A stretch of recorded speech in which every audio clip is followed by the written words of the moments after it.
مکتوب نمبر 69 حارث حمدانی رضی اللہ تعالی عنہ کے نام۔ بسم اللہ الرحمن الرحیم۔ وتمسك بحبل القرآن واستنسح وأحل حلاله وحرم حرامه وصدق بما سلف من الحق واعتبر بما مضى من الدنيا ما بغي منها فإن بعضها يشبه بعضا۔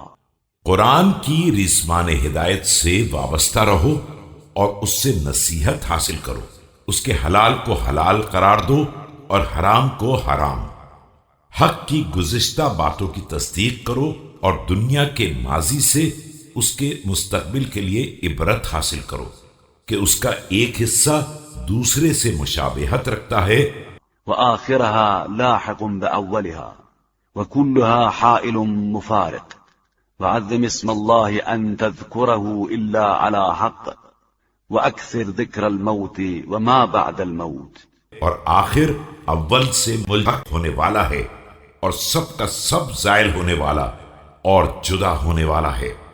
نام خدا کو اس قدر عظیم قرار دو کہ سوائے حق کے کسی موقع پر استعمال نہ کرو۔ موت اور اس کے بعد کے حالات کو برابر یاد کرتے رہو۔ ولا تتمنى الموت إلا بشرط وثيق واحذر كل عمل يرضاه صاحبه لنفسه ويكره لعامة المسلمين واحذر كل عمل يؤمل به في السر ويستحى منه في العلانية۔ اور اس کی آرزو اس وقت تک نہ کرو جب تک مستحکم اسباب نہ فراہم ہو جائیں۔